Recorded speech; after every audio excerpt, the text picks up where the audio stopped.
आपने एक गीत कभी न कभी सुना होगा कि दिल के अरमा आंसुओं में बह गए। ये गीत शायद दिल्ली के कथित ईमानदार नेता केजरीवाल साहब अकेले में गुनगुना रहे होंगे कि क्या सोचा था और क्या हो गया। हमें तो लगा था कि हम दिल्ली फतेह कर लेंगे, लेकिन पीएम मोदी और गृह मंत्री अमित शाह ने केजरीवाल के दल और सोच को संसद में संवैधानिक पटखनी दे दी। केजरीवाल साहब के तमाम मंसूबों पर पानी फिर गया। अब पीएम मोदी के आगे विपक्षी गठबंधन का खेल खराब होता दिख रहा है। वहीं अब तो विपक्षी गठबंधन को हार का भी डर सताने लगा है। राहुल गांधी को सुप्रीम कोर्ट से राहत मिलने के बाद विपक्षी खेमे में थोड़ी खुशी जरूर आई है, लेकिन राहुल गांधी की मुश्किलें अभी कम नहीं हुई है।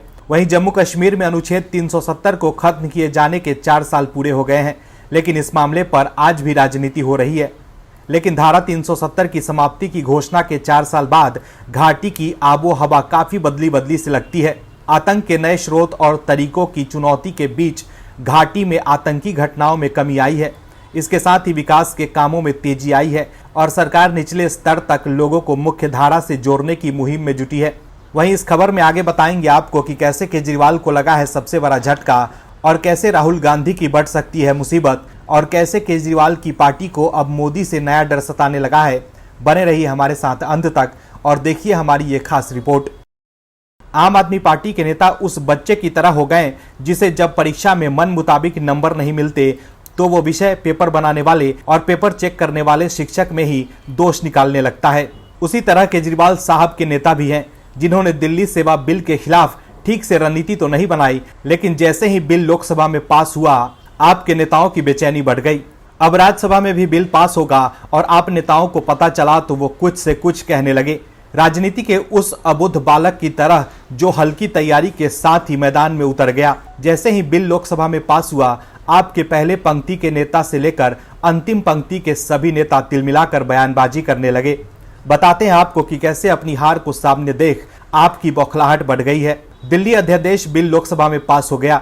अब इसे लेकर आप सांसद संदीप पाठक ने केंद्र की मोदी सरकार पर जमकर निशाना साधा है। आप नेता अभी भी सपने देख रहे हैं कि वो एनडीए को मात दे देंगे। आप सांसद संदीप पाठक ने कहा कि लोकसभा में तो उनके पास नंबर था, लेकिन राज्यसभा में ये पास नहीं हो पाएगा। आप सांसद संदीप पाठक ने केंद्रीय गृह मंत्री अमित शाह पर निशाना साधते हुए कहा कि मुख्यमंत्री अरविंद केजरीवाल पर घोटाले का आरोप लगा है, जबकि केंद्र के पास ही सारी जांच एजेंसी है। अगर ऐसा कुछ होता तो अब तक जांच हो चुकी होती। बीजेपी के पास कोई आधार नहीं है। अमित शाह के आप केवल झगड़ा करती है सेवा नहीं वाले बयान पर आप सांसद ने कहा कि हमने सेवा की है या नहीं इसका जवाब जनता देगी। अगर हम जनता की सेवा नहीं करते तो बार बार अरविंद केजरीवाल को जीत नहीं मिलती। अब आप नेता ये कह रहे हैं कि जांच कर लीजिए, लेकिन जांच होने के बाद आप नेता जेल जाते हैं तो पार्टी सीबीआई और ईडी पर ही सवाल उठा देती है। हालांकि कट्टर ईमानदार बनने वाले केजरीवाल और आप नेताओं को झटका लगने का सिलसिला जारी है। सुप्रीम कोर्ट से केजरीवाल के खास मनीष सिसोदिया को झटका लगा है। कोर्ट ने उनकी अंतरिम जमानत पर कोई भी आदेश पारित करने से इनकार कर दिया है। कोर्ट का कहना है कि फिलहाल उनकी पत्नी की हालत स्थिर है। विपक्ष के पास रणनीति की साफ कमी दिखती है। उनके पास एजेंडा और देशहित के लिए क्या काम होने हैं इसकी कमी साफ दिखती है। तो वहीं पीएम मोदी है जो निरंतर राष्ट्र धर्म का कार्य करते हुए देश को विश्व गुरु बनाने के लिए प्रयासरत हैं। पीएम मोदी का बस एक ही सपना है कि सबसे पहले देश हमारा, तो वहीं विपक्ष के अधिकतर राजनीतिक दलों का ध्येय है कि परिवार पहले हो। पीएम मोदी की रणनीति अब दक्षिण के लोगों को भी समझ में आने लगी है, तभी विपक्ष को नकार कर दक्षिण भारत की जनता पीएम मोदी की तरफ अपना प्यार दिखा रही है। ये हम नहीं कह रहे, बल्कि ऐसी रिपोर्ट एक ताज़ा सर्वे में निकल के आई है, जिसमें कहा गया है कि दक्षिण में पीएम मोदी का राजनीतिक विस्तार बहुत तेजी से हो रहा है। सत्ताधारी बीजेपी आगामी लोकसभा 2024 में जीत की हैट्रिक लगा दे तो उसमें कोई आश्चर्यजनक बात नहीं होगी। चुनावी सर्वे में तो ये भी बात सामने आई है। अगर अभी देश में 18वीं लोकसभा के लिए आम चुनाव करा दिए जाएं तो बीजेपी का यूं कहे नेशनल डेमोक्रेटिक अलायंस को सत्ता के सिंहासन तक पहुंचने से कोई रोक नहीं सकता।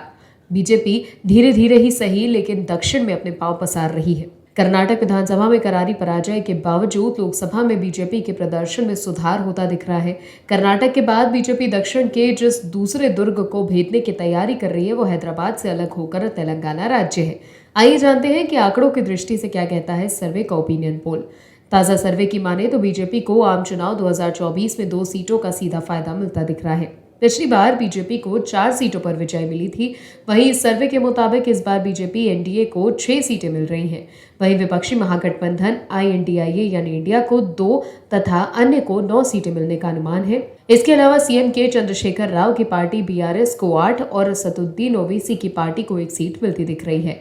यह आंकड़े स्थानीय पार्टी BRS और यहाँ के मजबूत नेता KCR के लिए खतरे की घंटी बजा रहे हैं। KCR और ओवैसी दोनों विपक्षी महागठबंधन में शामिल नहीं है और तेलंगाना में बीजेपी और BRS में सीधी टक्कर होती दिख रही है। सर्वे के मुताबिक सर्वाधिक 8 सीटों के साथ KCR की BRS को सर्वाधिक 40% वोट मिलने का अनुमान है। वहीं बीजेपी को 28% वोट मिलने का अनुमान है। वहीं 2019 के लोकसभा चुनाव में 17 सीटों में से बीजेपी को 4, KCR की पार्टी को 11, कांग्रेस को 3 और ओवैसी को 1 सीट मिली थी।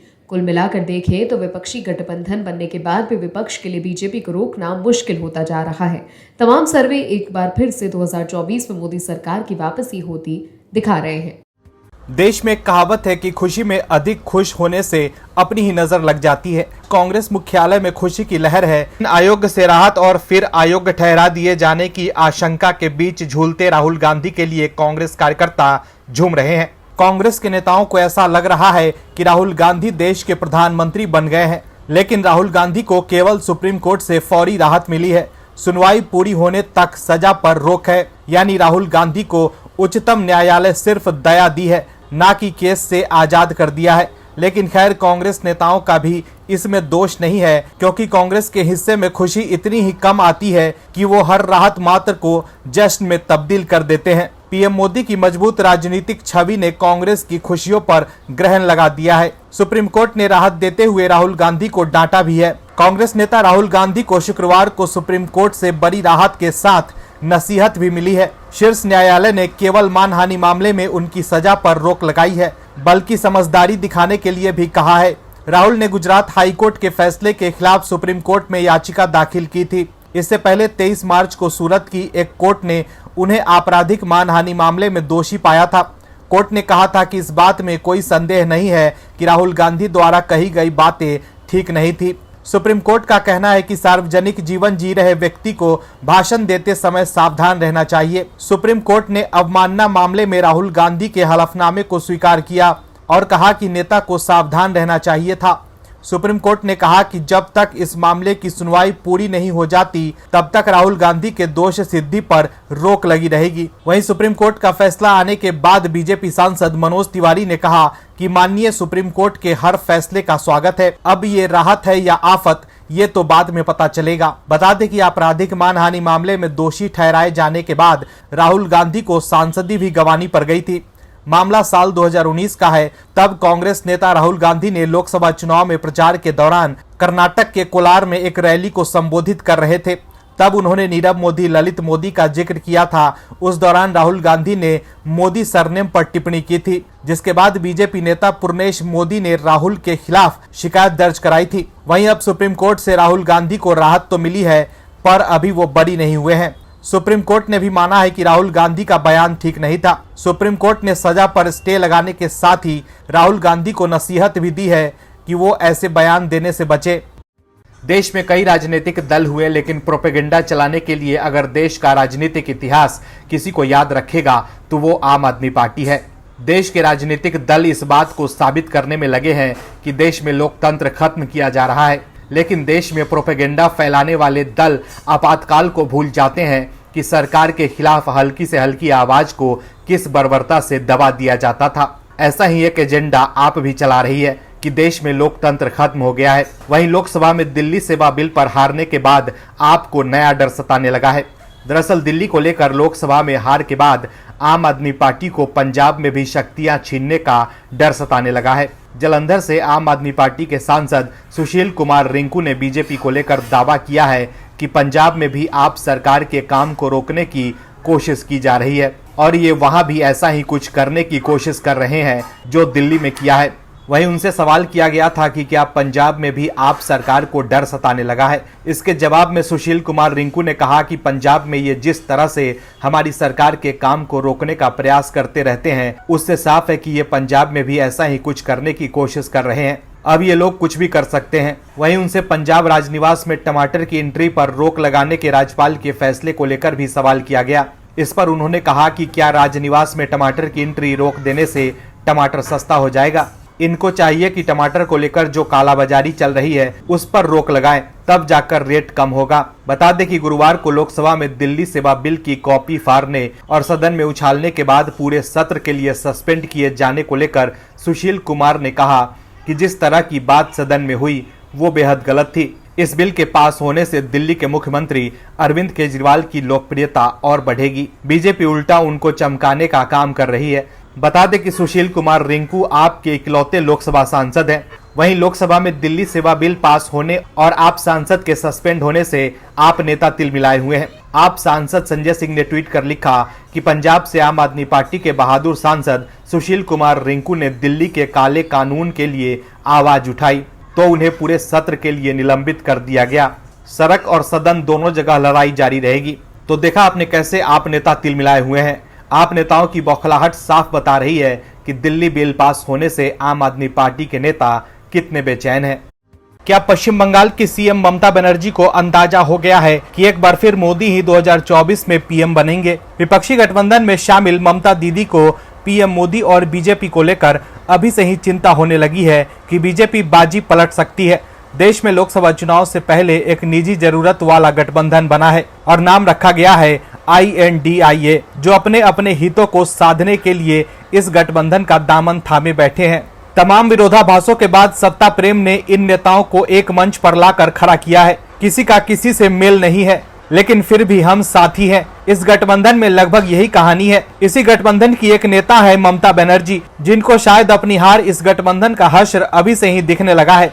तभी वो संस्थाओं और उनकी व्यवस्थाओं को अभी से ही दोष देने लगी है, क्योंकि शायद वो ये समझ गई है कि गठबंधन की दाल गलने वाली नहीं है, इसलिए पहले ही बहाना ढूंढ लो, आसानी रहेगी। दरअसल पश्चिम बंगाल की मुख्यमंत्री ममता बनर्जी ने आरोप लगाया है कि भारतीय जनता पार्टी 2024 के लोकसभा चुनाव में इलेक्ट्रॉनिक वोटिंग मशीनों को हैक करने की योजना बना रही है। बंगाल सीएम ममता बनर्जी ने राज्य सचिवालय में एक संवाददाता सम्मेलन को संबोधित करते हुए ये टिप्पणी की। सीएम ममता ने कहा कि उन्होंने यानी बीजेपी ने पहले ही अपनी योजना शुरू कर दी है और वो इलेक्ट्रॉनिक मशीनों को हैक करने के लिए तरह तरह के इंतजाम कर रहे हैं। हमें ऐसी जानकारी मिली है और कुछ सबूत भी मिल चुके हैं। हम और अधिक सबूतों की तलाश कर रहे हैं। इस पर गठबंधन के सदस्यों की अगली बैठक में चर्चा की जाएगी। बैठक की तारीख अभी तय नहीं हुई है।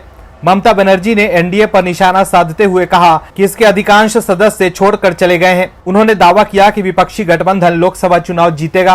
ममता ने कहा कि दिल्ली भारत की राजधानी है, हम दिल्ली जीतने जा रहे हैं। इंडिया गठबंधन का गठन देश को आपदा, सांप्रदायिक तनाव और बेरोजगारी से बचाने के लिए किया गया था। वहीं ईवीएम पर ममता बनर्जी की टिप्पणी पर प्रतिक्रिया देते हुए बंगाल बीजेपी के पूर्व अध्यक्ष राहुल सिन्हा ने कहा कि वो पहले ही हार स्वीकार कर चुकी हैं। सिन्हा ने कहा कि ये आरोप एक ऐसे व्यक्ति की ओर से आ रहा है जिसे चुनाव में धांधली करने की कला में महारत हासिल है, जैसा कि हमने हाल के पंचायत चुनाव में देखा था। विपक्ष बेहतर तरीके से जानता है कि मोदी का सामना करना उनके बस की बात नहीं है। तो देखा आपने कैसे विपक्ष की ओर से ईवीएम पर सवाल उठाना शुरू कर दिया गया है।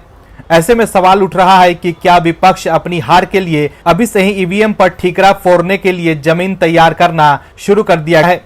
क्योंकि 2014 के बाद से विपक्ष यही करता आया है। जब विपक्षी दलों की जीत होती है तो ईवीएम ठीक होता है और जब बीजेपी की जीत होती है तो ईवीएम हैक हो जाता है। विपक्षी दल अपनी हार का ठीकरा ईवीएम पर फोड़ते रहे हैं। Bureau report, OMH news.